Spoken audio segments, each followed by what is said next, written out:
আসসালামু আলাইকুম প্রিয় শিক্ষার্থীবৃন্দ। তো তোমরা যারা আমার এডুকেশন 24 চ্যানেলটি এখনও সাবস্ক্রাইব করো নাই তারা অবশ্যই সাবস্ক্রাইব করে পাশে থাকবে। তো তোমরা যারা এসএসসি পাস করেছো একাদশ শ্রেণী ভর্তি হবে, তো তোমাদের কিন্তু জুলাইয়ের যে কোটা তো সেটি যাদের রয়েছে তো তারা কিন্তু এখানে কোটা ভিত্তিক ভর্তি হতে পারবেন। তো সে বিষয়ে কিন্তু একটি নোটিশ প্রকাশ করা হয়েছে। তো নোটিশটি প্রকাশ করা হয়েছে দ্য ডেইলি ক্যাম্পাস। তো নোটিশে বলা হয়েছে একাদশ শ্রেণী ভর্তির যুক্ত হচ্ছে জুলাই কোটা। তো নোটিশটি মূলত প্রকাশ করা হয়েছে 13 জুলাই 2025 বিকাল 3:46। চলতি 2025-26 শিক্ষাবর্ষ একাদশ শ্রেণী ভর্তির জুলাই কোটা যুক্ত করা সুপারিশ করছে আন্তঃশিক্ষা বোর্ড সমন্বয় বোর্ড। একাদশ শ্রেণী ভর্তি সংক্রান্ত নীতিমালা এই সুপারিশ করা হয়েছে। নীতিমালা মুক্তিযোদ্ধা কোটার প্রয়োজনীয়তা নেই বলে উল্লেখ করা হয়েছে।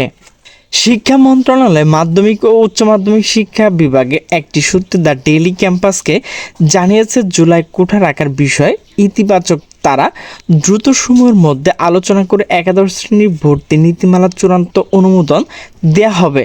নাম অপ্রকাশিত রাখার সত্ত্বে মাধ্যমিক ও উচ্চ মাধ্যমিক বিভাগ এক কর্মকর্তা দ্য ডেইলি ক্যাম্পাসকে বলেন, জুলাইয়ে যারা সক্রিয়ভাবে আন্দোলন অংশ নিয়ে আহত হয়েছেন তাদের অনেকে এসএসসি ও সমান পরীক্ষা অংশ নিয়েছেন।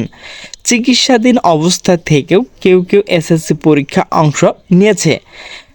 মেধাবী হওয়া সত্ত্বেও মানসিক ট্রমার তারা হয়তো ভালো ফল করতে পারেনি। এই বিষয় বিবেচনা করে কয়েক বছরের জন্য একাদশ শ্রেণী ভর্তি ক্ষেত্রে জুলাই কোটা রাখা হতে পারে। পরবর্তী এই কোটা বিলুপ্ত ঘোষণা করা হবে। 2024 সালে প্রণীত সর্বশেষ নীতিমালা অনুযায়ী একাদশ শ্রেণীর বর্তমান মেধা কোটা 93% শিক্ষার্থী ভর্তি করানো হয়, অর্থাৎ সবার জন্য 93% আসন উন্মুক্ত। বাকি 60% কোটা ভর্তি করানো হয়, যা মাধ্যমে 5% কোটা সংরক্ষিত থাকে বীর মুক্তিযোদ্ধা সন্তানের জন্য। বাকি 2% শিক্ষার্থী মন্ত্রণালয় এবং আর অধীনে 28টি দপ্তর কর্মকর্তা কর্মচারী সন্তানদের জন্য রাখা হয়।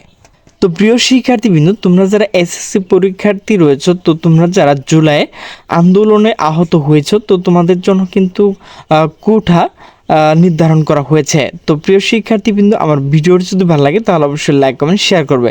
তো সকলে সুস্থ থাকবে, ভালো থাকবে। আল্লাহ হাফেজ।